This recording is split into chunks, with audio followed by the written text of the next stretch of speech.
नमस्कार, मैं हूँ रजनीश। राजनीति विज्ञान विषय के अंतर्गत हम भारतीय राजनीतिक चिंतन पर एक लेक्चर सीरीज कर रहे हैं।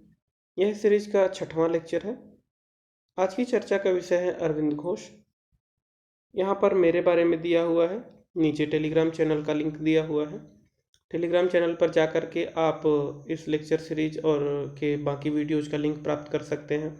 इसके अलावा हमारे जो भी लेक्चर सीरीज हुई हैं भारतीय राजनीतिक व्यवस्था को लेकर के, भारतीय राजनीति प्रमुख राजनीतिक सिद्धांतों के ऊपर, कंपैरेटिव पॉलिटिक्स के ऊपर, कुछ प्रीवियस ईयर पेपर और एमसीक्यूज को लेकर के, उन सभी लेक्चर सीरीज का लिंक आपको मिल जाएगा और इसके साथ साथ उन लेक्चर सीरीज के लिए स्टडी मटेरियल्स भी आपको मिल जाएंगे।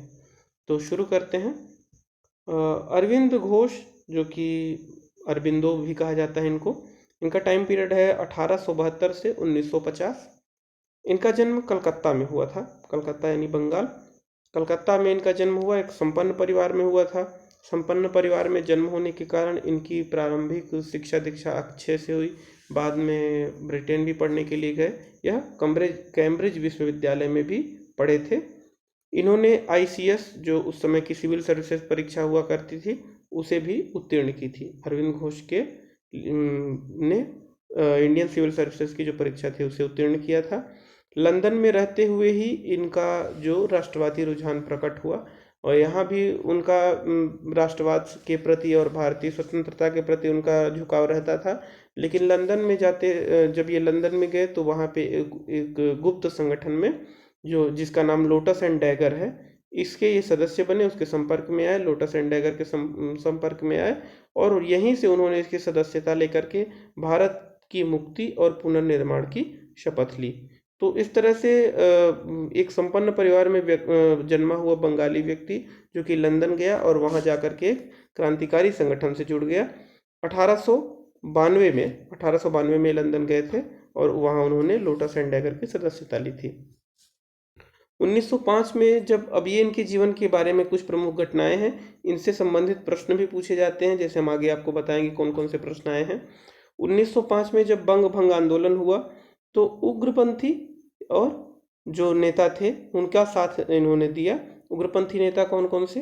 लाल बाल पाल के नाम से जो जाने जाते हैं, लाल बहादुर शास्त्री, पंडित बाल गंगाधर तिलक, बिपिन चंद्र पाल और लाला लाजपत राय। सॉरी, लाल बहादुर शास्त्री इसमें नहीं है। लाला लाजपत राय और बिपिन चंद्र पाल और बाल गंगाधर तिलक, यह जो 3 प्रमुख नेता माने जाते हैं उग्रपंथी या गर्मपंथी, इनके साथ इन्होंने मिलकर के काम किया। यह 1905 का टाइम पीरियड है जब बंगाल का 2 भागों में विभाजन कर दिया गया था ब्रिटिश सरकार के द्वारा। अरविंद ने 1908 से लेकर के 1910 तक क्रांतिकारी रूप में वो जुड़े रहे। क्रांतिकारी घटनाएं जो उस समय की प्रमुख घटनाएं हुई, जैसे मुजफ्फरपुर बम कांड। अब ये प्रश्न में पूछा गया है, सही जोड़ी का मिलान करने के लिए प्रश्न में पूछा गया है कि इनमें से अरविंद घोष का संबंध किससे है। तो मुजफ्फरपुर बम कांड, अलीपुर षड्यंत्र या अलीपुर बम कांड और मानिक टोला बम कांड, इन तीनों में इनको आरोपी बनाया गया। जिसमें कि इसमें इन्हें अलीपुर बम कांड में तो सजा भी हुई थी। अलीपुर जो कलकत्ता में बम कांड हुआ था, ये लोग बम बना करके और ब्रिटिश साम्राज्य का विरोध करने के लिए ब्रिटिश अधिकारियों पर फेंकने का प्रयास कर रहे थे। तो इस अलीपुर बम कांड में इन्हें जेल भी हुई थी। अनुशीलन समिति के साथ भी इनका संबंध रहा। यह भी बंगाल की एक प्रमुख संस्था रही है, जो कि राष्ट्रवादी या क्रांतिकारी संस्था थी, जिन्होंने कि क्रांति के माध्यम से, शस्त्रों के प्रयोग के माध्यम से भारत को आज़ाद कराने का प्रयास किया था। तो ये जो मुख्य घटनाएं इनके जीवन में हुई, इनका असर भी इनके विचारों पर पड़ा। आप देखेंगे तो अरविंद घोष के जीवन के 3 प्रमुख चरण प्राप्त होते हैं। आगे हम उसकी चर्चा करेंगे। जब 1910 में इनको जेल हो गई, उसके बाद जब ये जेल से बाहर आए तो इनके जीवन में एक बड़ा बदलाव हुआ। इन्होंने क्रांति का रास्ता छोड़ करके आध्यात्म का रास्ता अपना लिया। फ्रांसीसी बस्ती जो थी पांडिचेरी जो उस समय फ्रांसीसियों के अधीन था, बाद में अंतिम तक पांडिचेरी फ्रांसीसियों के ही अधीन रहा। तो वहाँ ये चले गए और ओरोविले नाम से एक आश्रम की स्थापना की। यह आश्रम अभी भी है और इसमें देश या राज्य की सीमाओं से अलग पूरे विश्व भर के लोग आकर के रहते हैं, साधना करते हैं, ध्यान करते हैं। तो 1910 में ओरोविलो नाम का एक आश्रम की स्थापना की पांडिचेरी में, वहीं जाके रहने लगे और क्रांति का रास्ता इन्होंने त्याग दिया, बल्कि उसकी जगह आध्यात्मिक राष्ट्रवाद किसका रास्ता अपनाया? आध्यात्मिक राष्ट्रवाद और मानवीय एकता, विश्व संघ, ऐसे विचारों को उन्होंने प्रस्तुत किया। तो अरविंद घोष के जीवन में 3 प्रमुख बातें, इनका प्रारंभिक चरण, उनका मध्य का चरण और उनका अंतिम चरण जो है, यह अलग अलग विचारों से प्रेरित है। आगे हम इस पर चर्चा करेंगे। अरविंद घोष की जो प्रमुख शिष्या थी मीरा रिचर्ड, जिन्हें मदर के नाम से भी जाना जाता है। यह भी प्रश्न महत्वपूर्ण है और यह प्रश्न पूछा भी गया है, मीरा रिचर्ड का संबंध किससे है? तो इनका संबंध अरविंद घोष से। अरविंद घोष की शिष्या थी, इन्हें मदर के नाम से जाना जाता है।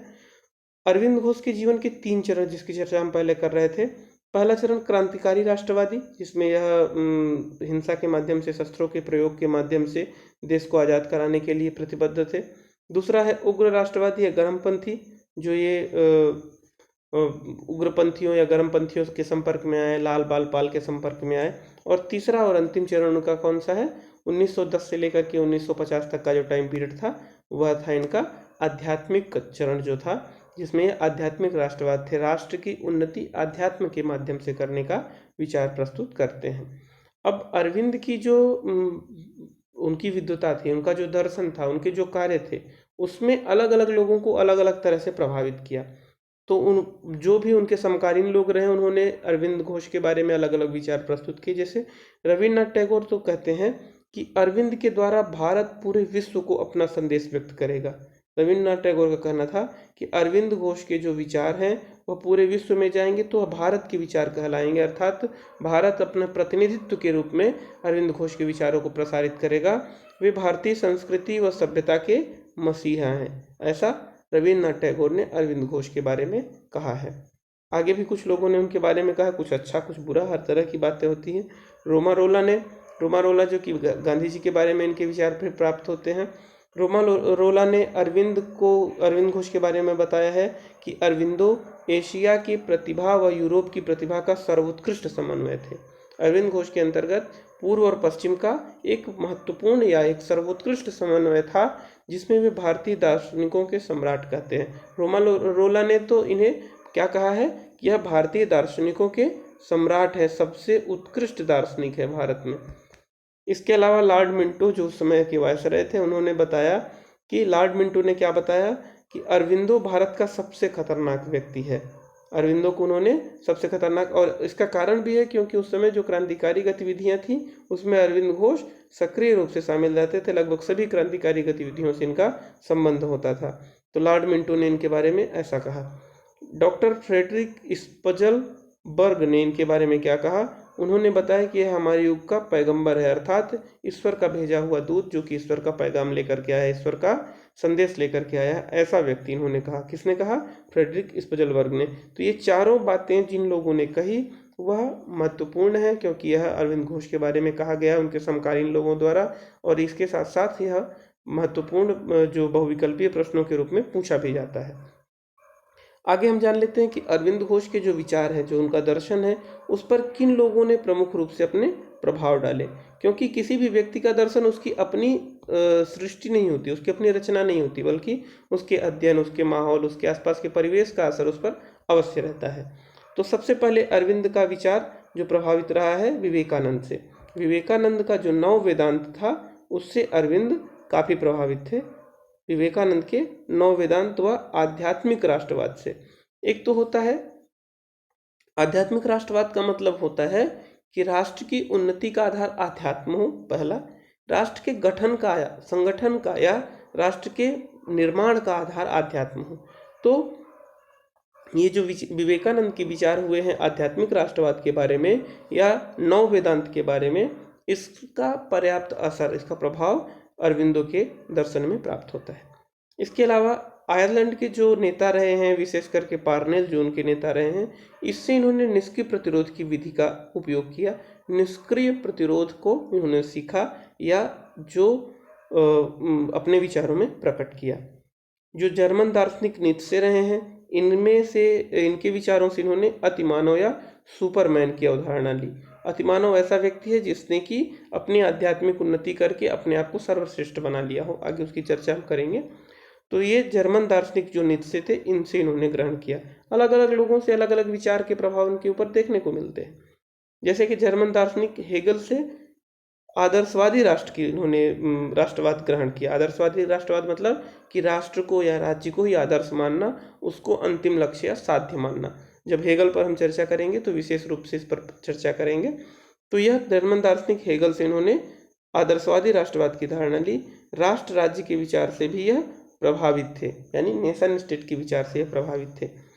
जर्मन दार्शनिक लाम्प्रेस्ट से भी ये प्रभावित थे। इनसे इन्होंने संस्कृति का जो चक्र सिद्धांत है उसको उन्होंने लिया। लाम्प्रेस्ट जो जर्मन के ही दार्शनिक थे, जर्मनी के ही थे। इन्होंने संस्कृतियों के चक्र की व्याख्या की कि मतलब एक साइकिल चलता है, एक चक्र चलता है जिसमें कि कई चरण होते हैं, प्रत्येक संस्कृतियां उस चरण से गुजरती हैं, जिसमें कि उनका उदय, मध्य और अंत काल ऐसे करके आता है, एक के बाद एक दूसरा। तो यह जो कल्चरल साइकिल का जो थियरी था लैम्प्रेस्ट का, इसको अरविंद घोष ने भी भारत के संदर्भ में इस्तेमाल किया और बताया कि इसमें से 3 और 4 चरण बीत गए हैं, 5वां चरण आने वाला है। इस पर हम डिटेल में आगे चर्चा करेंगे। तो यह मानव चक्र का सिद्धांत जो अरविंद ने लिया, वह जर्मन विचारक लाम्प्रेस्ट के संस्कृत चक्र के सिद्धांत से प्रेरित होकर के दिया था। ठीक, आगे चलते हैं। गेल के विवेकवाद के अलावा अरविंद पर शोपेनहावर, नीत्शे और बर्गसा की अंतर्दृष्टि अंतः प्रजावाद लिया। अब इनके ऊपर किन किन चीज़ों का असर था? गेल का विवेकवाद, ठीक, गेल जो प्रमुख दार्शनिक थे, इनके विवेकवाद का असर था अरविंद के ऊपर। शोपेनहावर का भी असर था, ठीक। इसके अलावा नीत्शे व बर्गसा ने जो अंतः प्रजावाद व अंतः दृष्टि की बात कही थी, अंतः दृष्टि और अंतः प्रजावाद की बात जो उन्होंने कही थी नीत्शे ने और बर्गसा ने, उसकी भी चर्चा या उससे प्रभावित होकर के अरविंद ने अपने विचार प्रकट किए हैं। ठीक, आगे चलते हैं। अरविंदो को अंग्रेज उपयोगितावादियों की उदारवादी विवेकवादी धारणा नापसंद थी। अब उपयोगितावाद की जब हम चर्चा करेंगे तो उस पर बताएंगे कि यह है क्या। अभी आप संक्षेप में ऐसे समझिए कि प्रत्येक व्यक्ति, संसार में जो कुछ भी उपलब्ध है उसकी एक उपयोगिता है, वह व्यक्ति को सुख या दुख प्रदान करती है। अब जो व्यक्ति को सुख प्रदान करती है वही उसके लिए उपयोगी है और वही व्यक्ति कार्य करना चाहता है। तो कुल मिलाकर के संसार के जितने भी कार्य होते हैं जो मनुष्यों द्वारा किए जाते हैं, उसका आधार क्या है? उपयोगिता या सुख है। तो अरविंद घोष ने यह जो बेंथम और मिल की अवधारणा थी उपयोगितावाद की, इसकी इन्होंने आलोचना की और यह इनको नापसंद थी। अरविंद घोष ने अंग्रेज उपयोगितावाद की धारणा को नापसंद किया। आगे है, इन्होंने भारत की आत्मा, यूनानियों के सौंदर्यवाद संबंधी संस्कृति और प्राचीन रोम के नीति शास्त्र से संबंधित आदर्श, ईसाई गिरजाघरों का आत्मवाद और विज्ञान का सार्वभौमिकतावाद व विवेकवाद इन्हें पसंद था। अब हमने पहले ही चर्चा की थी कि जो अरविंद का दर्शन है वह भारतीय दर्शन और पश्चिमी दर्शन का एक समन्वय है। थोड़ा सा कठिन हो रहा है, थोड़ा सा लंबा हो गया है, हो जाएगा, लेकिन परेशान होने की ज़रूरत नहीं है। इसे आसानी से समझिए कि अरविंद घोष का जो दर्शन है वह भारतीय और पश्चिमी दर्शन का समन्वय है। इसमें भारतीय दर्शन के और पश्चिमी दर्शन की क्या क्या बातें सम्मिलित हैं? पहली चीज़ तो भारत की आत्मा। भारत की आत्मा का मतलब जो भारत का आध्यात्म है उससे जुड़ी हुई बातें। यूनान की सौंदर्यवाद से संबंधित संस्कृति, सौंदर्यवाद से संबंधित जो यूनान की संस्कृति रही है वह, और प्राचीन रोम का नीति शास्त्र। अब आपको देखने को मिल रहा है कि भारतीय और पश्चिमी अलग अलग दार्शनिक तत्व कैसे मिल रहे हैं। और ईसाई गिरजाघरों का आत्मवाद, ठीक, ईसाई गिरजाघरों का आत्मवाद तथा विज्ञान का सार्वभौमिकतावाद और विवेकवाद। इस तरह से यह 4-5 बातें मिलकर के अरविंद घोष का पूरा दर्शन तैयार करती हैं। भारत की आत्मा या आध्यात्मिकता जो है इसमें यूनान का सौंदर्य शास्त्र है, इसमें रोम का नीति शास्त्र है, इसमें गिरजाघरों या ईसाई धर्म का आत्मवाद है और इसमें विज्ञान का सार्वभौमिकतावाद। सार्वभौमिकतावाद मतलब ऐसे नियमों की खोज करना जो सब जगह लागू हो बराबर रूप से, सार्वभौमिक रूप से। विवेकवाद का अर्थ है कि किसी भी नियम को तब स्वीकार करना जब वह तर्क की कसौटी पर खरा उतरे, अर्थात विवेक और बुद्धि से परीक्षण करके ही किसी बात को स्वीकार करना। तो अरविंद घोष के विचारों में इन सारी बातों का समन्वय देखने को मिलता है। अभी तक हमने यह जाना कि अरविंद घोष के विचारों पे किनका किनका प्रभाव रहा है। उनके विचारों पर हेगल का प्रभाव रहा है, उनके विचारों पर नीत्शे का प्रभाव रहा है, लैम्प्रेस्ट का प्रभाव रहा है, बहुत सारे दार्शनिकों का प्रभाव उनके विचारों पर रहा है। अब अरविंद घोष की प्रमुख रचनाओं के बारे में जान लेते हैं। अरविंद घोष की प्रमुख रचनाएं, पहला है सावित्री। यह एक लंबी कविता के रूप में है, जिसमें कि महाभारत काल के जो प्रमुख पात्र हैं, सत्यवान और सावित्री, इनकी कथा को उन्होंने एक नए सिंबॉलिक रूप से प्रस्तुत किया है। भारतीय राष्ट्रवाद या भारतीय दर्शन का एक बहुत ही अनूठा एक प्रस्तुतिकरण है सावित्री के रूप में। यह मैंने तो अभी तक जितनी भी किताबें पढ़ी हैं दर्शन के रूप में, भाषा के स्तर पर भी और दर्शन के स्तर पर भी, अरविंद घोष की यह रचना लाइफ डिवाइन, सावित्री, इन रचनाओं को मैंने महसूस किया है कि सबसे कठिन मुझे लगी हैं। तो बहुत ही गूढ़ बातें और बहुत ही रहस्यमयी बातें इसमें, लाइफ डिवाइन में तो बहुत ही रहस्यमयी बातें इन्होंने लिखी हैं, क्योंकि यह एक दर्शन का निचोड़ या दर्शन का सार तत्व इन्होंने प्रस्तुत किया है। तो पहली इनकी रचना कौन सी है? सावित्री। दूसरी जो इनकी रचना है द लाइफ डिवाइन, इसका हिंदी में अनुवाद भी हुआ, दिव्य जीवन के नाम से हिंदी अनुवाद हुआ है, और यह दर्शन से संबंधित एक रचना है। आगे चलते हैं। इनकी तीसरी पुस्तक है द आइडियल ऑफ कर्मयोगिन। यह 1913 में प्रकाशित हुई। द आइडियल ऑफ कर्मयोगिन, यह प्रश्न बहुविकल्पीय प्रश्नों के रूप में भी यह बातें पूछ ली जाती हैं, तो इनको ध्यान में रखिएगा। तीसरी इनकी पुस्तक है द आइडियल ऑफ कर्मयोगिन। चौथी है एसे ऑन गीता।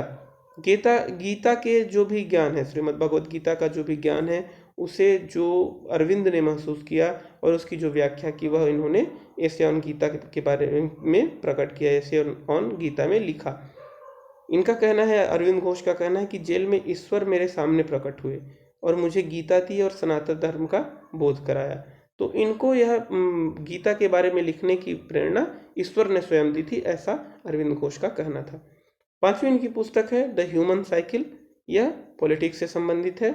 छठवीं इनकी पुस्तक है the ideal of human unity, यह भी पॉलिटिक्स से संबंधित है, इसमें राजनीतिक विचार प्राप्त होते हैं।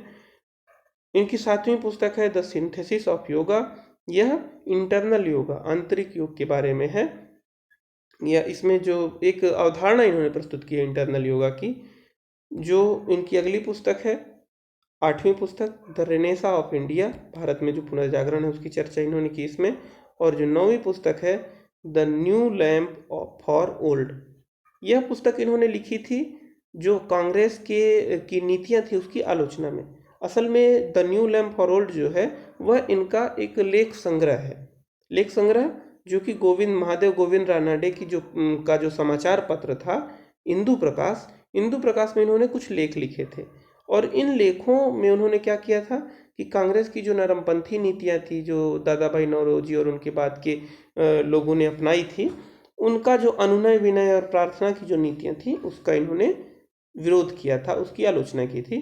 तो the new lamps for the old, बूढ़े लोगों के लिए नया रोशनी का या नया लैंप, ऐसे करके उन्होंने जो पत्र लिखे थे, जो निबंध लिखे थे समाचार पत्र में, उसका संग्रह है। यह नौवीं पुस्तक के रूप में प्रकाशित है। अब इनका मानना था, इसके बारे में उन्होंने लिखा था, अपने लेख में ही लिखा था, new lamps for the old में ही उन्होंने लिखा था कि हम अंधों का मार्गदर्शन, अंधे मतलब हम ऐसे लोग हैं, हम भारतीय लोग जिन्हें कुछ भी नहीं दिखाई दे रहा है, मतलब कुछ भी नहीं पता, तो उसका मार्गदर्शन जो व्यक्ति कर रहा है वह स्वयं भी अंधा है, और अगर अंधा नहीं तो कम से कम काना तो जरूर है। अर्थात उनका यह मानना था कि वह व्यक्ति भी स्वयं इतना सक्षम नहीं, उसकी नीतियां इतनी सक्षम नहीं है कि हमें अंधकार से बाहर ले जा सके। यह खुलकर विरोध करते थे, स्पष्ट रूप से विरोध करते थे नरमपंथियों का और नरमपंथियों की नीतियों का।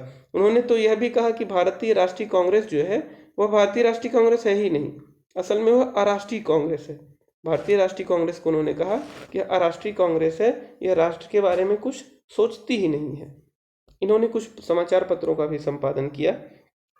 पहले बिपिन चंद्र पाल जिस समाचार पत्र का संपादन करते थे, वंदे मातरम नामक समाचार पत्र, उनके बाद इसे अरविंद घोष ने चलाया। अरविंद घोष इसके अलावा 2 और समाचार पत्रों से भी जुड़े रहे, कर्मयोगी जो कि अंग्रेजी भाषा में छपता था, और धर्म जो कि बांग्ला भाषा में छपता था। ये दोनों साप्ताहिक अखबार थे, इसके संपादक भी अरविंद घोष रहे। तो इनकी प्रमुख पुस्तकें और इनके समाचार पत्र का संपादन देख करके इतना तो आप समझ ही गए होंगे। इनकी शिक्षा दीक्षा कैम्ब्रिज से हुई थी, इसके अलावा इन्होंने ICS की परीक्षा भी उत्तीर्ण की थी। तो इतना तो आप समझ गए होंगे कि आधुनिक शिक्षा और दर्शन का या भारतीय आध्यात्म का इनके अंदर बहुत ही बेजोड़ एक संगठन था, एक बेजोड़ सम्मिलन था, जो कि भारत अरविंद घोष के दर्शन से या उनके विचारों से प्राप्त होता है। अब इनके प्रमुख सिद्धांतों के बारे में जान लेते हैं। इनका पहला सिद्धांत है मानव चक्र क्रम।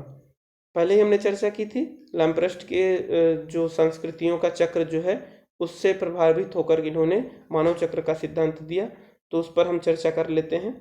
मानव चक्र का सिद्धांत ऐसा है कि मानव संस्कृतियों व सभ्यताओं का विकास क्रम एक साइकिल में होता है। मतलब एक जैसे पहिया होता है, पहिया का एक छोर दूसरे छोर से जुड़ा रहता है, उसका कोई भी अंत या आरंभ नहीं खोजा जा सकता। वैसे ही संस्कृतियों के विकास और विनाश का कोई आरंभ और अंत नहीं खोजा जा सकता। इनका मानना है कि एक विकास क्रम जो है चक्र या साइकिल के रूप में चलता है, जो क्रमिक विकास है, इतिहास का क्रमिक विकास है। अब यह विचार इन्होंने जर्मन विद्वान, जो जर्मन दार्शनिक थे, कार्ल लाम्प्रेख्त कहिए या लाम्प्रेस्त कहिए, इनसे इन्होंने प्रभावित होकर के यह विचार ग्रहण किया था। जो लाम्प्रेख्त थे, इन्होंने जर्मनी के राजनीतिक विकास की 5 अवस्थाएं बताई कि जो जर्मन कल्चर है या जर्मनी का जो राष्ट्र है, जर्मनी का देश है, जो उसके विकास की 5 अवस्थाएं हैं। पहली अवस्था कौन सी है? पहली है प्रतीकात्मक युग, अर्थात आदिम जर्मनी, जिसमें लोग अभी रहना जीना शुरू किए थे। दूसरा है प्रकारात्मक युग, यानी प्रारंभिक मध्य युग, जो सामंतवाद की शुरुआत थी। तीसरा है परंपराबद्ध युग, जो परवर्ती मध्य युग था, मध्य युग का अंतिम चरण जो चल रहा था, यानी सामंतवाद धीरे धीरे समाप्त हो रहा था। चौथा है व्यक्तिवादी युग, जिसमें कि पुनर्जागरण से लेकर के प्रबुद्धिकरण तक, जब धार्मिक विश्वास या अंधविश्वासों से आगे निकलकर लोगों ने व्यक्तिवाद को अपनाया, प्रबुद्धवाद को अपनाया, तर्कवाद को अपनाया, तो यह युग कहलाया व्यक्तिवादी युग। और पांचवा है आत्मनिष्ठ युग या रोमांसवाद। पांचवा इनका कौन सा युग है? आत्मनिष्ठ युग या रोमांसवाद से आरंभ होता है और स्नावयिक तनाव का युग है। अब इस तरह से जर्मनी के विकास की 5 अवस्थाएं उन्होंने बताई। इस बात से प्रभावित होकर के अरविंद घोष ने यह प्रकार सिद्धांत को भारत पर भी लागू किया। जिस तरह से जर्मनी के 5 विकास की 5 अवस्थाएं थी, वैसे ही इन्होंने भारत के विकास की भी 5 अवस्थाएं बताई और उसे भारतीय आध्यात्म से इन्होंने मिलाया। जो लाम्प्रेख्त का मनोविज्ञान है, उसे भारतीय आध्यात्म से मिला करके इन्होंने प्रस्तुत किया और यही सिद्धांत कहलाता है, क्या कहलाता है? मानव चक्र का सिद्धांत कहलाता है। मानव चक्र का सिद्धांत किसने दिया? अरविंद घोष ने दिया, जर्मन विचारक लाम्प्रेख्त से प्रभावित होकर के दिया। लाम्प्रेख्त ने सभ्यताओं या संस्कृतियों के चक्र सिद्धांत की चर्चा की, अरविंद घोष ने भारत में मानव चक्र सिद्धांत के रूप में इसे प्रस्तुत किया। इन्होंने जर्मनी के लाम्प्रेख्त के मनोविज्ञान को भारत के अध्यात्म से जोड़ने का प्रयास किया। अब इन्होंने बताया कि भारतीय जो इतिहास रहा है या भारत की जो संस्कृति रही, इसके भी 5 चरण हैं। कौन कौन से? पहला है प्रतीकात्मक युग। प्रतीकात्मक युग को इन्होंने वैदिक युग को कहा। दूसरा है प्रकारात्मक युग। प्रकारात्मक युग कहा इन्होंने वर्ण व्यवस्था वाला उत्तर वैदिक काल, ऐसा समय जबकि वर्ण व्यवस्था का उदय हो गया था, लोग अपने कार्यों के आधार पर वर्णों में विभाजित होने लगे थे। तीसरी अवस्था उन्होंने बताई परंपरावाद की। परंपरावाद का युग जो था वो जाति व्यवस्था वाला था, जिसमें कि सामाजिक व्यवस्था धीरे धीरे कठोर होने लगी, जातियां कठोर होने लगी। मध्यकाल का जो युग था या अंधकार काल का जो युग था, धार्मिक प्रभाव बढ़ गया, तो इसको इन्होंने परंपरावाद का युग कहा। चौथा जो था वो व्यक्तिवादी युग था, जिसमें कि पाश्चात्य प्रभाव बढ़ रहा था, यानी अंग्रेजों का आगमन हो गया और अंग्रेजी शिक्षा और अंग्रेजी प्रबुद्धवाद, अंग्रेजी विवेकवाद, अंग्रेजी व्यक्तिवाद धीरे धीरे भारत में भी प्रसार करने लगा। तो यह जो चौथा था वह व्यक्तिवादी युग था, जिसमें विवेक, स्वतंत्रता और बुद्धि का अंग्रेजी प्रभाव भारतीय समाज पर पड़ा। और पांचवा जो है वह आत्मनिष्ठवादी युग है। इस 5वें युग के लिए ही सारा प्रयास चल रहा है। अरविंद घोष का मानना था कि यह जो है यह एक आध्यात्मिक युग होगा, जिसमें व्यक्ति अपनी आध्यात्मिक उन्नति को इतना अधिक बढ़ा लेगा कि वह एक सुपर ह्यूमन बन जाएगा, वह अतिमानव बन जाएगा। तो यही 5वां युग एक तरह से व्यक्ति का सर्वोच्च विकास है, या कि अरविंद के हिसाब से चक्रीय सिद्धांत का अंतिम लक्ष्य है। तो जर्मन दार्शनिक से प्रभावित होकर इन्होंने जो मानव चक्र का सिद्धांत दिया वह इस प्रकार से 5 भागों में या 5 चरणों में विभाजित है। प्रतीकात्मक युग, प्रकारात्मक युग, परंपरावाद, विवेकवाद और आत्मनिष्ठवाद। तो यह 5 प्रकार इन्होंने 5 चरण बताए। आगे चलते हैं। मानव चक्र के सिद्धांत को विकास का एकीकृत सिद्धांत भी कहते हैं। यह एक महत्वपूर्ण प्रश्न है, यह पूछा भी जाता है कि मानव चक्र के सिद्धांत को विकास का एकीकृत सिद्धांत भी कहते हैं। अब इसका अगला जो इनका जो प्रमुख दार्शनिक सिद्धांत है उसमें है आध्यात्मिक नियतिवाद या दैवी न्याय का सिद्धांत। दैवी न्याय का सिद्धांत इन्होंने दिया या इनके विचारों से प्राप्त होता है, अरविंद घोष के विचारों से। क्या है दैवी न्याय, इसके बारे में जान लेते हैं। कार्ल मार्क्स ने इतिहास की एक आर्थिक व्याख्या प्रस्तुत की है। जब आप मार्क्स पढ़ेंगे तो उसमें बताया गया है, इसके पहले हमने मार्क्सवाद पर जो राजनीतिक सिद्धांत में वीडियो किया है उसमें इस पर विशेष चर्चा है। कार्ल मार्क्स ने इतिहास की आर्थिक व्याख्या की और उसे आर्थिक नियतिवाद कहा, इकोनॉमिक डिटर्मिनिज्म। इसका मतलब कि प्रत्येक व्यक्ति, प्रत्येक घटना का निर्धारण आर्थिक आधार पर होता है। कौन सी घटना क्यों घटित हो रही है उसका कारण धार्मिक सामाजिक नहीं बल्कि आर्थिक है, क्योंकि अर्थ ही महत्वपूर्ण है। उसी से अर्थ के आधार पर ही यानी धन के आधार पर ही सारी चीजें, आधार और अधिरचना की रचना की जो बात उन्होंने कही वह होती है। अब कार्ल मार्क्स की इस व्याख्या को, आर्थिक व्याख्या को क्या कहा जाता है? इकोनॉमिक डिटर्मिनिज्म अर्थात आर्थिक नियतिवाद। अरविंद ने आध्यात्मिक नियतिवाद का सिद्धांत प्रस्तुत किया। अरविंद ने मानवीय इतिहास के संदर्भ में आध्यात्मिक नियतिवाद का सिद्धांत प्रस्तुत किया। इसे दैवी न्यायवाद भी कहा जाता है। इनका मानना क्या था? अब आध्यात्मिक नियतिवाद के जो मानने वाले या अरविंद घोष का क्या विचार है यह जान लेते हैं। अरविंद घोष का कहना था कि इतिहास की प्रत्येक घटना व प्रत्येक चरण के मूल में एक बात है।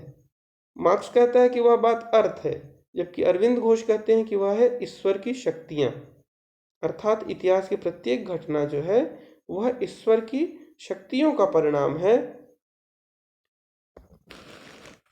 इन्हीं नियामक शक्तियों के द्वारा, जो ईश्वर की है जो नियामक शक्तियां हैं, इन्हीं के द्वारा इतिहास निर्णय होता है या इतिहास गतिशील होता है। इतिहास की सारी घटनाएं घटित होती हैं और यही गतिशील क्रियाकलाप ही एक इतिहास है। ठीक, अब आप यह समझ रहे होंगे कि जिस तरह से कार्ल मार्क्स ने धर्म या धन या संपत्ति को मुख्य रूप से आधार बनाया और यह कहा कि पूंजी जो है वही मुख्य रूप से इतिहास का निर्धारण करती है, उसके विपरीत इन्होंने आध्यात्म को आधार बनाया और कहा कि ईश्वर की इच्छा या ईश्वर की शक्तियां जो हैं वह प्रत्येक कार्य का निर्धारण करती हैं। इसीलिए कार्ल मार्क्स के विचारों को आर्थिक नियतिवाद कहा गया और अरविंद घोष के विचारों को आध्यात्मिक नियतिवाद कहा गया। अब इसके लिए उन्होंने कुछ उदाहरण प्रस्तुत किए। कैसे उदाहरण प्रस्तुत किए?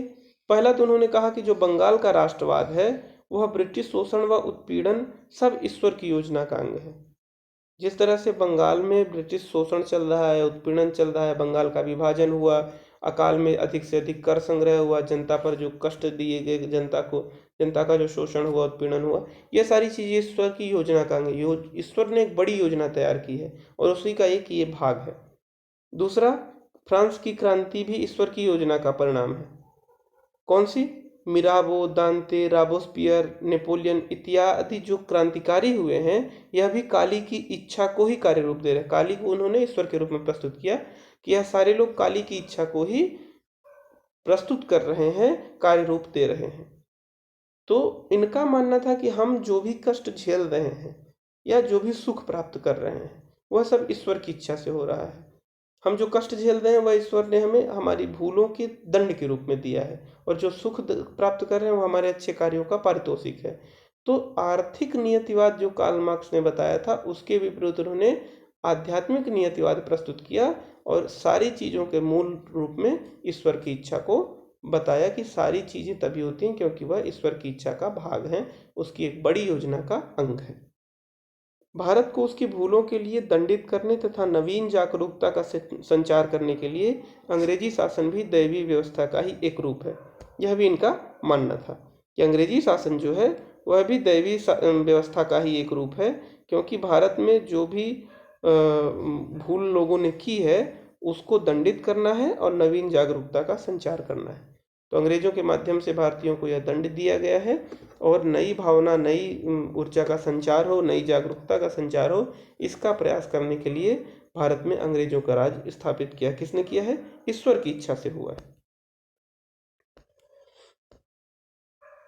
अंग्रेजी दमन ईश्वर के हथौड़े के अलावा और कुछ नहीं है। यह दैवी न्यायवाद का ही सिद्धांत है या आध्यात्मिक निर्धारणवाद का ही सिद्धांत है कि जिस तरह से हथौड़े से पीट पीट करके चीज़ों को शेप दिया जाता है, आकार दिया जाता है, वैसे ही यह अंग्रेजों का जो दमन है वह ईश्वर का हथौड़ा है। अरविंदो ने इस दैवी न्यायवाद या दैवी न्याय के सिद्धांत पर भगवत गीता और हेगल के प्रत्ययवाद का प्रभाव देखा जाता है। अरविंद घोष का ये जो विचार है, इस पे हेगल के विचार यानी हेगल का जो आइडियलिज्म है प्रत्ययवाद है, और भगवत गीता के जो विचार हैं इनका सम्मिश्रण देखा जा सकता है। गीता के बारे में इन्होंने कहा कि मानव नहीं अपितु ईश्वर प्रमुख करता है, यह गीता में प्राप्त होता है। ईश्वर स्वयं प्रकट होकर के कहते हैं ना, भगवान श्री कृष्ण कहते हैं कि मैं ही सब कुछ करता हूँ, मैंने ही जीवन को जन्म दिया है, मैं ही संहार करता हूँ, मैं भी ये युद्ध लड़ रहा हूँ, मैंने ही शांति के प्रयास किए थे। तो ईश्वर की जो भगवान श्री कृष्ण की बात है कि ईश्वर ही सब कुछ करता है, वह विचार, और हेगल का जो है इतिहास का औचित्य, यह दोनों चीजें मिलकर के क्या बनती हैं? दैवी न्याय का सिद्धांत बनता है जो अरविंदो ने प्रस्तुत किया था। गीता से क्या लिया गया है? गीता से लिया गया है मानव नहीं अपितु ईश्वर प्रमुख करता है। और हेगल से क्या लिया गया है? इस दैवी न्याय को इतिहास का औचित्य कहा। ठीक, तो इस तरह से यह विचार पूरी तरह से निर्मित हुआ हेगल और गीता के प्रभाव से। अरविंद घोष का मानना है कि राष्ट्र जो है, नेशन, इसे दैवी या विश्वात्मा मानते हैं। जैसे हेगल भी मानता है, हेगल भी विश्वात्मा मानता है। वह कहता है कि जो राष्ट्र है वह ईश्वर का धरती पर प्रयाण है, आगमन है। तो इसी तरह से अरविंद घोष भी मानते हैं कि यह जो राष्ट्र है वह दैवी या विश्वात्मा है, और राष्ट्र की आत्मा भी होती है जो सबसे सर्वोच्च होती है। जैसे व्यक्ति की आत्मा होती है, उसी तरह राष्ट्र की भी आत्मा होती है, और वह व्यक्ति की आत्मा से बड़ी होती है, सर्वोच्च होती है। व्यक्ति के समान राष्ट्र का भी एक शरीर है और यह चेतना युक्त जीवन जीता है, अर्थात राष्ट्र का शरीर भी है और चेतना युक्त जीवन भी है। मानवीकरण का जो यह राष्ट्र को लेकर के, देश को लेकर के यह जो जर्मनों का विशेष लगाव रहता है, और नीत्शे के विचार हों, हेगल के विचार हों, बाद में आप देखेंगे कि हिटलर के विचारों में भी यह प्रकट होता है। इस तरह के विचार जो राष्ट्र को सर्वोच्च मानने और राष्ट्र को परम साध्य मानने की चर्चा है, वह जर्मन विचारकों में, दार्शनिकों में विशेषकर देखी गई है। अरविंद के विचारों में भी राष्ट्र को सर्वोच्च मानना और आध्यात्मिक रूप से राष्ट्र को सबसे ऊपर स्थापित करने का विचार भी प्राप्त होता है। इसके अलावा अरविंद के जो और प्रमुख विचार रहे हैं, दार्शनिक विचार या राजनीतिक विचार, उसके बारे में जान लेते हैं। अभी तक हमने उनके दो बातों को जाना। पहला मानव चक्र का सिद्धांत, दूसरा अरविंद का दैवी न्याय या आध्यात्मिक निर्धारणवाद। अब तीसरा है उनका अरविंद का तत्वशास्त्र। थोड़ा सा दर्शन की बातें हैं, कठिन है, तो परेशान नहीं होना है, आराम से इसको पॉज करिए। जैसा विकास सर कहते हैं, विकास देवी कीर्ति सर की चाय पीजिए, मुंह धो करके आइए। अगर आपको सही लगे तो आप ये भी कर सकते हैं। तो आगे हम देखते हैं अरविंद का तत्वशास्त्र।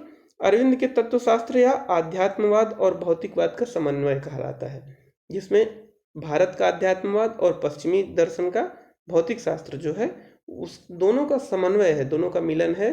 किसमें? तत्ववाद में, अरविंद के। अरविंद घोष का मानना है कि आध्यात्मवाद, या जिसे आप रहस्यवाद भी कह सकते हैं। रहस्यवाद क्यों कहा जाता है? क्योंकि आध्यात्म में बहुत सारी ऐसी चीजें हैं जो एक रहस्ययुक्त प्रश्न की तरह हैं। व्यक्ति या जिज्ञासु या जो दार्शनिक है या जो साधक है, वह उन्हें प्राप्त करने, जानने के लिए हमेशा प्रयासरत रहता है। तो यह आध्यात्मवाद आत्मा को, यानी विचार तत्व को सृष्टि का मूल तत्व मानते हैं। जो आध्यात्मवाद है उसमें माना जाता है कि यह सारी सृष्टि आत्मा से बनी है। आत्मा क्या है? चेतना है या विचार तत्व है। ऐसा कहाँ मिलता है? ऐसा उपनिषदों में मिलता है, पाइथागोरस के, प्लेटो के, हेगल के, शंकराचार्य और विवेकानंद के विचारों में मिलता है कि जो संपूर्ण सृष्टि है वह एक तत्व से मिलकर बनी है, और वह तत्व है चेतना का तत्व। कौन सा तत्व? चेतना का तत्व या विचार का तत्व। अब इसी मूल तत्व को आत्मा कहा गया है। यानी सृष्टि का मूल तत्व क्या है? आत्मा है। इसे आप विचार भी कह सकते हैं या चेतना भी कह सकते हैं। जबकि भौतिकवाद मानता है कि प्रत्येक सृष्टि का जो जन्म है, भौतिकवाद कहिए या लौकिकवाद कहिए, इनका मानना है कि सृष्टि जो है, जो भौतिक है, वह जड़ तत्व को मूल मानता है। अर्थात जो भौतिक तत्व है वह इसका मूल है। अब दो चीजें आपके सामने आ गई। जो आध्यात्मवाद है वह आत्मा या विचार को मानता है, जो भौतिक नहीं है, जिसे छुआ नहीं जा सकता, जिसे देखा नहीं जा सकता, जिसे केवल महसूस किया जा सकता है। जबकि जो भौतिकवाद है यह भौतिक तत्व को इसका मूल मानता है, जड़ तत्व को मूल मानता है, जो कि छुआ जा सकता है। जैसे पेड़ों का मूल क्या है? पेड़ बने हैं कार्बन से या अन्य तत्वों से। भोजन बना है, जैसे रोटी है तो रोटी गेहूं से बनी है। कहने का मतलब कि जितने भौतिक तत्व हैं इनसे सृष्टि की रचना हुई है, यह भौतिकवाद मानता है। जबकि आध्यात्मवाद मानता है कि विचार या आत्मा के तत्व से सृष्टि की रचना हुई है।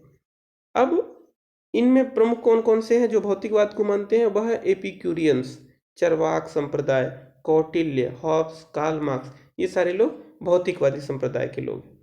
अब जब औद्योगिकरण आता है, यानी उद्योगों के माध्यम से उत्पादन कार्य प्रारंभ होना, यह औद्योगिकरण कहलाता है।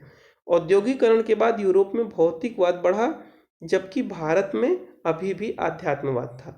अब अरविंद घोष का कहना है कि जब औद्योगिकरण बढ़ा तो यूरोप में लोग भौतिकवाद की तरफ मुड़े, जबकि भारत में अभी औद्योगिकरण नहीं हुआ, या कि हुआ भी जिस गति से, तब भी भारत ने आध्यात्मवाद को नहीं छोड़ा। भारत में अभी भी आध्यात्मवाद है। अब आगे ये कहते हैं कि द्रव्य या भौतिक पदार्थ व आत्मा दोनों महत्वपूर्ण है, और इस तरह से भारत का जो आध्यात्मवाद है और जो यूरोप का भौतिकवाद है, इन दोनों का समन्वय होना चाहिए। ठीक, तो इनका जो अरविंद घोष का सिद्धांत, जो तत्ववाद का सिद्धांत या तत्वशास्त्र है, वह मुख्य रूप से भारतीय आध्यात्मवाद और यूरोपीय भौतिकवाद का समन्वय है। हमने पहले इसकी चर्चा की थी। तो इस तरह से हमने अरविंद घोष के 3 प्रमुख सिद्धांतों के बारे में जाना। मानव चक्र सिद्धांत, इसके अलावा दैवी निर्धारण या कि आध्यात्मिक निर्धारणवाद, और तीसरा तत्वशास्त्र। चौथा अरविंद घोष का जो प्रमुख सिद्धांत है वह उनका राजनीतिक दर्शन है। राजनीतिक दर्शन के बारे में उन्होंने क्या क्या बातें बताई हैं? पहला तो निष्क्रिय प्रतिरोध है। अभी तक हमने उनके दार्शनिक पक्ष को जाना था, अब राजनीतिक पक्ष को जानते हैं। निष्क्रिय प्रतिरोध भी इन्होंने अपने विचारों में प्रकट किए हैं। निष्क्रिय प्रतिरोध का सिद्धांत यानी पैसिव रेजिस्टेंस, यह इन्होंने आयरलैंड के जो प्रमुख आंदोलनकारी नेता थे, विशेष करके जैसे पार्नेल जो थे, उनसे वो प्रभावित थे। आयरलैंड में जो आंदोलन चला, सिन फेन आंदोलन चला, इस आंदोलन के प्रमुख नेता पार्नेल थे, और पार्नेल से प्रभावित होकर के अरविंद ने निष्क्रिय प्रतिरोध को अपनाने का या निष्क्रिय प्रतिरोध का विचार प्रस्तुत किया। जब भारत में 1905 में बंगाल का विभाजन होता है, तो उस समय, और ये 1905 का जो टाइम था, बहुत ही राजनीतिक रूप से अनरेस्ट का पीरियड चल रहा था, मतलब अशांति का दौर चल रहा था राजनीतिक रूप से, क्योंकि उस समय बंगाल का विभाजन किया गया, जो कि 1911 में रद्द किया गया।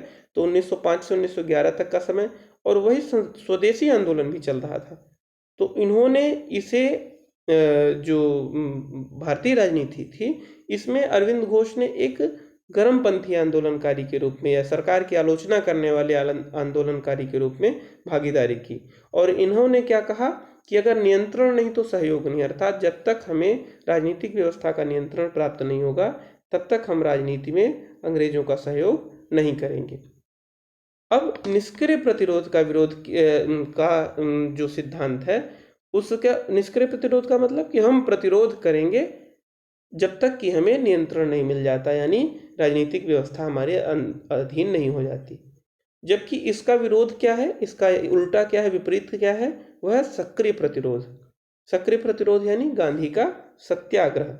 गांधी जी का जब सत्याग्रह का उदय हुआ, उस समय तक ऐसा नहीं था कि शांतिपूर्ण विरोध का कोई प्रचलन नहीं था। गांधी के सत्याग्रह से पहले भी शांतिपूर्ण विरोध का प्रचलन था, लेकिन वह अलग रूप में था। जो उस समय तक शांतिपूर्ण विरोध था, वह निष्क्रिय प्रतिरोध के रूप में है कि हम अहिंसक रूप से विरोधी का, जो हमारा अत्याचारी है, हमारे ऊपर अत्याचार कर रहा है, अन्यायी है उसका हम विरोध करेंगे। लेकिन गांधी ने उसकी जगह सत्याग्रह या सक्रिय प्रतिरोध का जो सिद्धांत है वह प्रस्तुत किया। इसमें हिंसा तो नहीं होती, किंतु साथ साथ विरोधी के प्रति प्रेम की भावना होती है। यही सक्रिय और निष्क्रिय प्रतिरोध के बीच अंतर है। निष्क्रिय प्रतिरोध में केवल हिंसा का अभाव है, जबकि सक्रिय प्रतिरोध या सत्याग्रह में अहिंसा के साथ साथ, हिंसा के अभाव के साथ साथ प्रेम भी है। तो जब हम गांधी के बारे में बताएंगे तो इस पर डिटेल में चर्चा करेंगे। अभी इतना समझिए कि अरविंद के राजनीतिक दर्शन में हमें निष्क्रिय प्रतिरोध की बात मिलती है, पैसिव रेजिस्टेंस की बात मिलती है, जो कि हिंसा से अलग है, अर्थात अहिंसक विरोध है। यह शांतिपूर्ण उपायों से विरोध करने का पक्षधर है। ब्रिटिश कुशासन से मुक्ति के लिए न तो गर्मपंथी नीतियां और ब्रिटिश कुशासन से मुक्ति के लिए न तो नरमपंथी नीतियां और न ही क्रांतिकारी नीतियां, यह दोनों ही नहीं, बल्कि तीसरी निष्क्रिय प्रतिरोध व आत्मविकास को अपनाना होगा। जो अरविंद घोष का मानना था कि न तो क्रांतिकारी ही सफल हो पा रहे हैं, न ही नरमपंथी लोग सफल हो पा रहे हैं। ऐसी स्थिति में हमें निष्क्रिय प्रतिरोध को अपनाना पड़ेगा, आत्मविकास के माध्यम से और शांतिपूर्ण प्रतिरोध के माध्यम से अंग्रेजों का विरोध करना पड़ेगा। इसके दो स्तर हैं। पहला स्तर कौन सा है? पहला स्तर है स्वयं का विकास करना, हमारी संस्थाओं का विकास करना, और दूसरा है बहिष्कार करना। स्वयं के विकास में क्या क्या आता है? आत्मविकास के लिए स्वराज यानी पूर्ण स्वतंत्रता, स्वदेशी राष्ट्रीय शिक्षा, स्वदेशी स्कूल, कॉलेज एवं मध्यस्थ न्यायालय। अर्थात हम अपने विकास के लिए जो दो चरण इन्होंने निष्क्रिय प्रतिरोध के बताए, उसमें पहले चरण में हम क्या करेंगे कि स्वदेशी चीज़ों का इस्तेमाल करेंगे, राष्ट्रीय शिक्षा का उपयोग करेंगे, राष्ट्रीय शिक्षा का पालन करेंगे, या कि अपने जो भी शिक्षा की पद्धति है वो अंग्रेजों की पद्धति नहीं बल्कि अपनी जो राष्ट्रीय पारंपरिक शिक्षा पद्धति है उसे अपनाएंगे। हमारे स्कूल कॉलेज जो होंगे अंग्रेजों के चलाए हुए नहीं बल्कि अपने होंगे, और न्यायालय, न्याय, पुलिस इत्यादि के लिए हम अंग्रेजों पर नहीं बल्कि अपने मध्यस्थ पंचायतों पर निर्भर होंगे। तो अर्थात अपने स्वयं के विकास के लिए जो प्रयास किए जाएंगे वह पहला चरण है। दूसरा चरण क्या है? बहिष्कार। अब जब हम अपने चीज़ों का प्रयोग करेंगे तो विदेशी चीज़ों का बहिष्कार भी करेंगे। विदेशी कपड़े, विदेशी खाने, विदेशी रहन सहन, पहनावा, विदेशी न्यायालय, स्कूल, कॉलेज, सभी तरह से सरकार को कर देना, जितने भी प्रतिरोध या असहयोग के उदाहरण हो सकते हैं वह सब हम पालन करेंगे। तो निष्क्रिय प्रतिरोध में दो तरह की चीजें, आत्मविकास और बहिष्कार। ठीक, निष्क्रिय प्रतिरोध का उद्देश्य है सामान्य व संगठित अवज्ञा, यानी डिसोबीडियंस तो होगा, अवज्ञा तो होगी, लेकिन संगठित रूप से होगी, ऑर्गेनाइज तरीके से होगी, जिससे कि सभी ब्रिटिश कानून ठप पड़ जाए, ब्रिटिश व्यवस्था ठप पड़ जाए और सारी व्यवस्था चरमरा जाए जिसके आधार पर ब्रिटिश शासन कर रहे हैं। हमने अरविंद के राजनीतिक दर्शन का पहला बिंदु या पहला पॉइंट पढ़ा, वह था निष्क्रिय प्रतिरोध। दूसरा है आध्यात्मिक राष्ट्रवाद। आध्यात्मिक राष्ट्रवाद के अंतर्गत क्या आता है? आध्यात्मिक राष्ट्रवाद एक सांस्कृतिक राष्ट्रवाद का सिद्धांत है। मतलब यह सीमाओं के विस्तार या भौतिक बल के विस्तार, शासन प्रशासन के विस्तार की बात नहीं बल्कि सांस्कृतिक तत्वों के विस्तार की बात करता है। राष्ट्रवाद का मतलब होता है हम जिस राष्ट्र में, जिस क्षेत्र में रहते हैं, जिन लोगों से अपनत्व महसूस करते हैं, उनके प्रति प्रेम रखना। एक सामान्य हम आपको परिचय बता रहे हैं, बाकी राष्ट्रवाद एक बड़ी अवधारणा है और हमने नेशन स्टेट के कॉन्सेप्ट में इसे क्लैरिफाई भी किया है, इसे स्पष्ट किया है। जो स्टेट का हमारा टॉपिक रहा है राजनीतिक सिद्धांत के अंतर्गत, उसमें आप देख सकते हैं। अभी सामान्य रूप से यह समझिए कि राष्ट्रवाद दो तरह से होता है। एक भौतिक राष्ट्रवाद का मतलब यह है कि राष्ट्र की सीमाओं का विस्तार किया जाए, हमारे सीमाओं के भीतर जितने लोग रहते हैं उनके बीच में हम की भावना हो, मतलब वी फीलिंग हो और आपसी प्रेम हो, राष्ट्र के प्रति प्रेम हो, राष्ट्र के प्रति बलिदान करने की भावना हो। जबकि दूसरा जो होता है वह राष्ट्रवाद जो होता है वह आध्यात्मिक राष्ट्रवाद होता है। आध्यात्मिक या सांस्कृतिक राष्ट्रवाद में हम सांस्कृतिक विशेषताओं के आधार पर अपनी सीमाएं निर्धारित करते हैं। हम भौतिक सीमाएं या देश की सीमा के आधार पर नहीं बताते। जहाँ जहाँ हमारी सांस्कृतिक विशेषताएं प्राप्त होती हैं हम उन सब को अपने राष्ट्र में शामिल कर लेते हैं। इसीलिए तो भारतीय राष्ट्रवाद जो भौतिक राष्ट्रवाद से अधिक सांस्कृतिक राष्ट्रवाद है। तो सांस्कृतिक राष्ट्रवाद के आधार पर अरविंद घोष ने कॉन्सेप्ट ऑफ स्पिरिचुअल नेशनलिज्म या आध्यात्मिक राष्ट्रवाद की अवधारणा प्रस्तुत की। इसमें इन्होंने क्या बताया कि राष्ट्रवाद को धर्म व आध्यात्म से जोड़ा। राष्ट्रवाद के साथ कौन चीजें जुड़ी हैं? देश की सीमा या लोग या शासन प्रशासन नहीं, बल्कि धर्म और आध्यात्म जुड़ा है। राष्ट्रवाद वैसे ही एक धर्म है जैसा कि हमारा धर्म है। धर्म का क्या मतलब है? धर्म का जो बाह्य स्वरूप है उसका मतलब होता है कि हम कौन सी देवता का पूजा करते हैं, कौन से देवता की पूजा करते हैं, कौन सी उपासना की पद्धति को अपनाते हैं, किन बाह्य कर्म कांडों का पालन करते हैं। तो इसी तरह से अरविंद घोष का कहना है कि यह जो राष्ट्रवाद है यह एक आध्यात्मिक राष्ट्रवाद है, और जिसमें देवता कौन है? यह भारत माँ ही हमारी देवी है। ठीक। और इसमें अंग्रेजों द्वारा शोषित हैं और अंग्रेजों के उत्पीड़न से यह जर्जित हो गए। जर्जित मतलब इनका शरीर क्षीण हो गया है अंग्रेजों के शोषण से। और राष्ट्र कोरी भौतिक या राजनीतिक इकाई नहीं है। केवल भौतिक या राजनीतिक रूप से राष्ट्र को मानना सही नहीं है, बल्कि राष्ट्र हमारे धर्म की तरह है। जैसे हमारा धर्म हमारे जीवन में होता है, वैसे ही राष्ट्र भी है। इन्होंने राष्ट्रवाद को सच्ची राष्ट्रीयता या सनातन से जोड़ा, राष्ट्र के लिए त्याग व बलिदान की बात कही, और राष्ट्र सेवा को ही धर्म सेवा माना। तो जिस तरह से देश के प्रति बलिदान होना वैसा ही है जैसे हम अपने धर्म के प्रति बलिदान होते हैं। देश की सेवा करना वैसा ही जैसे हम अपने धार्मिक देवताओं की पूजा करते हैं। अरविंद घोष ने एक विचार के दौरान यह प्रस्तुत किया कि योगी को राजनीतिक नेता के पीछे खड़ा होना चाहिए या अपने को राजनीतिक नेता के रूप में व्यक्त करना चाहिए। जैसे उनका मानना था कि शिवाजी, और शिवाजी के पीछे जो प्रमुख योगी थे उस समय, जो शिवाजी के गुरु भी माने जाते हैं, वह रामदास थे। तो बाबा रामदास जो थे, उनके प्रभाव से उन्होंने एक आध्यात्मिक रूप से, दार्शनिक रूप से शिवाजी को एक राष्ट्र, हिंदू राष्ट्र की के प्रति समर्पित होने के लिए उन्होंने शिक्षा दी थी। वैसे ही अरविंद घोष का मानना है कि प्रत्येक राष्ट्र के लिए यह आवश्यक है कि जो राष्ट्र का नेता हो, जो राष्ट्र का राजा हो, उसके पीछे एक योगी या एक दार्शनिक खड़ा रहे। उसका उदाहरण उन्होंने दिया कि जैसे काबुर के पीछे मेजनी थे, शिवाजी के पीछे रामदास थे, उसी तरह से प्रत्येक नेता के पीछे एक योगी को होना चाहिए जो कि राष्ट्र को अपना सेवा धर्म मानता हो, राष्ट्र को अपना देवता मानता हो। अरविंद घोष का कथन है कि राष्ट्रवाद कोई कोरा राजनीतिक कार्यक्रम नहीं है कि हम एक पॉलिटिकल एजेंडे के रूप में उसे चलाते रहें, बल्कि यह एक धर्म की तरह अर्थात रोज के जीवन का भाग है। जैसे ईश्वर की हम पूजा करते हैं, वैसे ही राष्ट्र भी सीधा ईश्वर से आया है, और राष्ट्रवाद अनश्वर है अर्थात राष्ट्रवाद समाप्त नहीं हो सकता है। तो अरविंद घोष ने अपने विचारों में राष्ट्र को धर्म से जोड़ करके प्रस्तुत किया कि यह दैनिक जीवन का भाग है। बिपिन चंद्र पाल ने इनके बारे में कहा कि अन्य नेताओं के लिए राष्ट्रवाद केवल एक भौतिक मान्यता अथवा आकांक्षा है, जबकि अरविंद के लिए राष्ट्रवाद उनकी आत्मा और सर्वोत्तम मनोभाव है। अरविंद घोष के बारे में यह बिपिन चंद्र पाल ने कहा। अन्य लोगों ने भी अरविंद घोष के बारे में कुछ बातें कही। जैसे कि रविन्द्रनाथ टैगोर ने क्या कहा? रविन्द्रनाथ टैगोर व अरविंद ये दोनों आध्यात्मिक स्वतंत्रता से सामाजिक व राजनीतिक स्वतंत्रता स्वतः प्राप्त हो जाती है, ऐसा मानते थे। रविन्द्रनाथ टैगोर और अरविंद के विचारों में कुछ साम्य आपको मिलेगा। दोनों बंगाली थे, दोनों के विचार जो अध्यात्म और राष्ट्रवाद को लेकर के, वह दोनों के विचार मिलते जुलते हैं। विशेष करके जैसे अरविंद ने ऑरोविल जो आश्रम की स्थापना की, उसमें उन्होंने विश्व बंधुत्व या वैश्विक नागरिकता की बात कही। कुछ ऐसे ही विचार रविन्द्रनाथ टैगोर के भी हैं। तो आध्यात्मिक स्वतंत्रता से सामाजिक व राजनीतिक स्वतंत्रता प्राप्त होती है, इस बारे में भी दोनों रविन्द्रनाथ टैगोर और अरविंद घोष दोनों सहमत थे।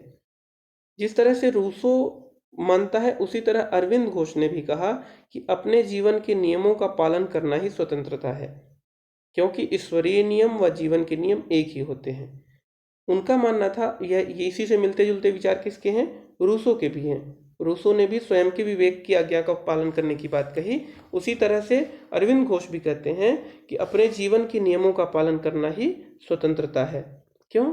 क्योंकि ईश्वरीय नियम या राष्ट्र के नियम वही है जो कि जीवन के नियम है, दोनों एक ही हैं। इसके बाद अरविंद घोष के बारे में कुछ बातें जो लोगों ने कही।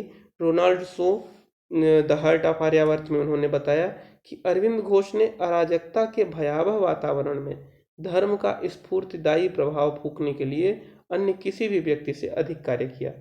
जिस समय अरविंद घोष का जो टाइम पीरियड था, उस समय क्रांतिकारी और गर्मपंथी आंदोलन तेज थे, उग्र थे। उस समय ब्रिटिश राज्य के प्रति अराजकता का माहौल था, और साथ ही भारतीय राष्ट्र या भारतीय राज्य अभी स्थापित नहीं हो पाया था। आज़ादी तो 1947 में मिली। ऐसे टाइम पीरियड में एक विकल्प के रूप में उन्होंने एक आध्यात्मिक राष्ट्रवाद की जो बात रखी, उसके बारे में वो कहते हैं कि आध्यात्मिक राष्ट्रवाद या भयावह वातावरण, अराजक वातावरण में जो अरविंद ने स्फूर्तिदायक धर्म का स्फूर्तिदायक प्रभाव छोड़ा, वह सबसे महत्वपूर्ण है, किसी दूसरे व्यक्ति से अधिक महत्वपूर्ण है। विवेकानंद की तरह अरविंद भी नव वेदांती थे। नव वेदांत मतलब जो वेदांत या आध्यात्म का जो भाग है, वह राष्ट्र के प्रति किस तरह से लाभदायी हो सकता है, राष्ट्रवाद और आध्यात्म को किस तरह से जोड़ा जा सकता है, ऐसे ही विचार विवेकानंद के भी हैं। तो नव वेदांती कहा जाता है विवेकानंद की तरह अरविंद को भी। इसके अलावा अरविंद घोष राष्ट्र तो ईश्वर का स्वरूप है, पर राज्य केवल यंत्र है। अब इन्होंने राज्य और राष्ट्र में भी अंतर प्रस्तुत किया। अरविंद घोष का क्या कहना है कि राष्ट्र तो ईश्वर का स्वरूप है, लेकिन राज्य उसका केवल यंत्र है। राज्य का जो हमें स्वरूप प्राप्त होता है, जो सरकार है या कि प्रशासनिक तंत्र है, वह तो केवल एक यंत्र है, बाहरी दिखावा है। जबकि राष्ट्र जो है, वह जो लोगों से मिलकर बना है, लोगों की चेतना से मिलकर बना है, वह ईश्वर का स्वरूप है। यह जो अरविंद घोष के जो विचार थे, उनमें उन प्रमुख विचारों में अरविंद घोष ने सावयव सिद्धांत की आलोचना भी की। उनका कहना था कि राज्य एक सुविधा है, हमारे सामूहिक विकास की भौतिक भद्दी सुविधा, जिसे कभी भी स्वयं में साध्य नहीं बनाया जा सकता। मैंने पहले ही कहा कि इन्होंने राष्ट्र और राज्य में अंतर किया, और राज्य का जो सावयव सिद्धांत था, ऑर्गेनिक थियरी जो है स्टेट की, इसके बारे में उन्होंने कहा कि कभी भी राज्य साध्य नहीं हो सकता, जबकि हमारा साध्य क्या है, राष्ट्र है, और राष्ट्र एक विचार तत्व है, भौतिक तत्व नहीं है। अब हमने देखा कि अभी तक हमने राजनीतिक दर्शन में इनके 3 प्रमुख दर्शनों के बारे में जाना। अब चौथा प्रमुख जो दर्शन है इनका, उस पर जान लेते हैं। चौथा प्रमुख दर्शन है मानव एकता व विश्व संघ की अवधारणा। मानव एकता और विश्व संघ की अवधारणा में अरविंद घोष ने मानव एकता, अंतर्राष्ट्रीयवाद और वसुधैव कुटुंबकम की बात कही। मानव एकता मतलब प्रत्येक व्यक्ति समान है और उनमें एकता का भाव होना चाहिए, वह किसी भी देश का नागरिक हो। अंतर्राष्ट्रवाद मतलब किसी राष्ट्र की सीमा से व्यक्ति को नहीं बांधा जा सकता, प्रत्येक व्यक्ति विश्व का नागरिक है। और वसुधैव कुटुंबकम यानी प्रत्येक पूरा विश्व या पूरी धरती हमारा परिवार है। तो इस तरह से the ideal of human unit में उन्होंने विश्व संघ की अवधारणा प्रस्तुत की। विश्व संघ मतलब सभी राष्ट्र मिलकर के एक संघ का निर्माण करें, जिससे कि नागरिकों में आपसी भेदभाव समाप्त हो, नागरिकों का आपसी मेलजोल बढ़ सके, उनमें समरसता या सहृदयता बढ़ सके। यूएनओ की तरह नहीं, बल्कि स्वतंत्र राष्ट्रीयताओं का एक विश्व संघ उन्होंने बनाने की बात की, जिसमें प्रत्येक राष्ट्र अपनी सीमाओं से बाहर जा सके, अर्थात राष्ट्रों को बांधने वाली सीमाएं नहीं हो। अभी जो यूएनओ हमने बनाया है, उसमें राष्ट्र अपनी सीमाओं के भीतर ही रहते हैं और अपने कल्याण की बात सोचते हैं, जबकि अरविंद घोष के बनाए हुए विश्व संघ में ऐसा नहीं है। वह स्वतंत्र राष्ट्रीयताओं के एक विश्व संघ की बात करते हैं, जिसमें राष्ट्र की सीमाएं बाधक न बने। वह मानवीय स्वतंत्रता और मानवीय समानता व मानवीय बंधुता की बात करते हैं। अभी आप जब ओरोविल का जो सिस्टम है जो उनका चलाने का, उसे आप देखेंगे तो आप आपको पता चलेगा कि उसमें विश्व के लगभग सभी देशों से लोग आकर के रहते हैं। किसी भी व्यक्ति को किसी नागरिकता, किसी पासपोर्ट, किसी वीजा की आवश्यकता नहीं है। वो असल में पूरे विश्व के नागरिक स्वयं को मानते हैं। उनमें राष्ट्रीयता की भावना या देश की भावना खत्म हो गई है, वो विश्व भर को अपना राज्य मानते हैं, अपना देश मानते हैं। तो ओरोविल में उन्होंने एक व्यवहारिक रूप में भी प्रस्तुत करने का प्रयास किया था। वो अभी भी व्यवस्था चल रही है, योग और ध्यान का केंद्र बना हुआ ओरोविल। आगे इनका जो अगला सिद्धांत है, वह है व्यक्तिवाद और समाजवाद का खंडन। अब ये 2 प्रमुख धारणाएं थी उस समय, यूरोपीय धारणाएं। पहला व्यक्तिवाद यानी व्यक्ति को महत्वपूर्ण मानना, और दूसरा समाजवाद यानी समाज को महत्वपूर्ण मानना। तो ऐसे में उन्होंने कहा कि व्यक्तिवाद एक मिथ्या दर्शन है, क्योंकि व्यक्ति एक सामाजिक प्राणी है, वह स्वयं को राष्ट्र के माध्यम से विश्व का भाग महसूस करता है। व्यक्तिवाद की आलोचना के दौरान अरविंद घोष ने बताया कि व्यक्तिवाद एक मिथ्या दर्शन है, क्योंकि व्यक्ति को इस तरह से महत्व देना ठीक नहीं है। व्यक्ति तो स्वयं समाज से अलग रह ही नहीं सकता, और जो स्वयं को वो देखता है वह एक विश्व के या एक राष्ट्र के भाग के रूप में देखता है। तो इस तरह से व्यक्ति को अकेले महत्व देना ठीक नहीं है। व्यक्ति की आत्मा वह गहन जाल से आबद्ध होती है। जिस तरह से हम समाज में जुड़े हुए हैं और उससे अलग स्वयं को नहीं देख सकते, उसी तरह से व्यक्ति की आत्मा भी समाज से जुड़ी हुई है। और जैसे गोले के अंदर गोला या वृत्तों के भीतर वृत्त होता है, उसी तरह से हमारा शरीर या हमारा मन, हमारा जो हमारी चेतना है, वह समाज से जुड़ी हुई है। इसके लिए उन्होंने लोक संग्रह का सिद्धांत प्रस्तुत किया। लोक संग्रह का सिद्धांत क्या है, यह अभी हम बता देते हैं। लोक संग्रह के सिद्धांत में मनुष्य को स्वयं के साथ पूरे समाज व सामाजिक कर्तव्यों के प्रति जागरूकता होनी चाहिए या जागरूक रहना चाहिए। व्यक्ति न केवल अपने बारे में सोचे, बल्कि दूसरों के बारे में, सामाजिक कर्तव्यों के बारे में और दूसरों की भलाई के बारे में भी सोचे। यही लोक संग्रह का सिद्धांत है। तो इन्होंने अरविंदो थे, अरविंद घोष ने व्यक्तिवाद की आलोचना की और कहा कि व्यक्ति को अपने ही नहीं बल्कि समाज के लिए भी जागरूक रहना चाहिए। इसके अलावा उन्होंने समाजवाद की भी आलोचना की। उन्होंने बताया कि विशुद्ध आर्थिक रूप से यह धारणा जो है, यह नास्तिकता और निरंकुशता को जन्म देती है। समाजवाद केवल केवल अर्थ पर आधारित है और यह विशुद्ध आर्थिक रूप है इसका, और इस कारण से यह नास्तिकता और निरंकुशता को जन्म देती है। रूसी साम्राज्य जो साम्यवाद है, रूस में जो साम्यवाद स्थापित हुआ है, वह तो स्वतंत्रता का नाश करने वाला है। व्यक्ति अपनी आर्थिक स्थितियों को मजबूत करने के लिए या आर्थिक लक्ष्यों की पूर्ति के लिए स्वतंत्रता को दांव पे लगा देता है। इसी तरह से नाजीवाद जो है, वह स्वतंत्रता और समानता दोनों को नष्ट करने वाला है। एक दल की तानाशाही का भी इन्होंने विरोध किया। इनका मानना था कि एक दल की तानाशाही जो है, वह स्वतंत्र सोच और विवेक बुद्धि का गला घोट देता है, जैसा कि रूस में हो रहा है या कि नाजी जर्मनी में हो रहा है। तो इस तरह से आप देखेंगे कि व्यक्तिवाद और समाजवाद दोनों का विरोध अरविंद घोष ने अपने विचारों में प्रस्तुत किया। अब अरविंद घोष का जो महत्वपूर्ण बात है, जीवन का लक्ष्य क्या है? जीवन का लक्ष्य है महामानव या अतिमानव या सुपर ह्यूमन बनाना, सुपरमैन बनना स्वयं को। और यह उन्होंने लिया था नीत्शे से। नीत्शे से प्रभावित होकर अरविंद घोष ने सुपरमैन या सुपर ह्यूमन की अवधारणा प्रस्तुत की। जो नीत्शे ने एक बुराई युक्त या एक अमानवीय राक्षस का जो रूप प्रस्तुत किया था सुपरमैन के रूप में, उसको इन्होंने आध्यात्मिकरण किया अरविंद घोष ने, और उस आध्यात्मिकरण के कारण उन्होंने इसे गीता से जोड़ा। जिस तरह से गीता में भगवान श्री कृष्ण एक सुपरमैन की तरह, सुपरमैन का मतलब वो एक कॉमिक कैरेक्टर नहीं, एक सुपरमैन का मतलब जो सब कुछ करने में सक्षम हो। तो सुपरमैन की तरह गीता में भगवान श्री कृष्ण कहते हैं कि मैं सब कुछ करता हूँ, मैंने ही तुम्हें जन्म दिया, मैं ही तुम्हें संहार करता हूँ, मैंने ये युद्ध रचाया है। ये सारी बातें जो जो भगवान श्री कृष्ण कहते हैं, उस बात से जोड़ करके इन्होंने स्थित प्रज्ञ मानव की बात कही, जो कि श्री कृष्ण के रूप में प्रस्तुत होता है। उस स्थित प्रज्ञ मानव के रूप में सुपरमैन की अवधारणा प्रस्तुत की। उन्होंने बताया कि ये जो अति मानव यानी सुपरमैन है, वह उच्चतर दैवी शक्तियों व आनंद की अभिव्यक्ति करता है। उसके अंदर बहुत सारी दैवी शक्तियां होंगी और आनंद होगा, जो कि उच्चतर और सामान्य व्यक्तियों के लिए सुलभ नहीं है। वह सर्वज्ञान संपन्न होगा, वह विश्व का ज्ञाता होगा। सृष्टा के रूप में अतिमानस के अवतरण से विश्व संघ आध्यात्मिकता पर आधारित एक आध्यात्मिकृत समाज बनेगा। अब जब इस तरह के सुपरमैन तैयार होंगे, तो उनसे जो समाज होगा वह एक आध्यात्मिकृत समाज बनेगा। आगे यह कहते हैं कि अतिमानस जो है, अतिमानस के अवतार से मानव अतिमानव बन जाएगा।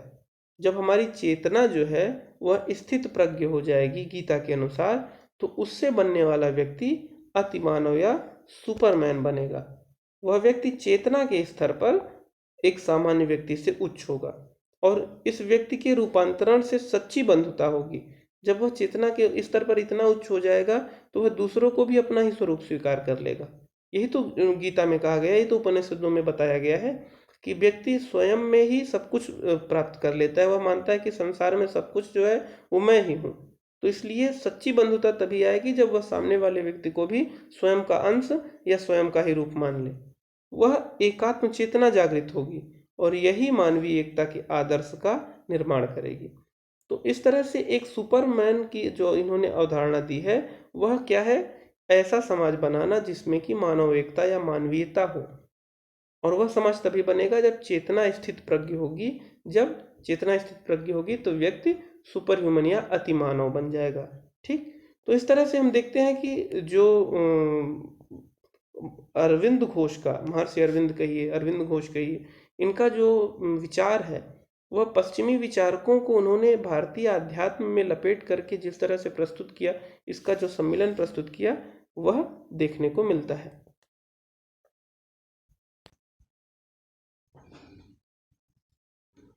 आशा है इस लेक्चर से आपको अरविंद घोष के विचारों के बारे में जानकारी प्राप्त हुई होगी।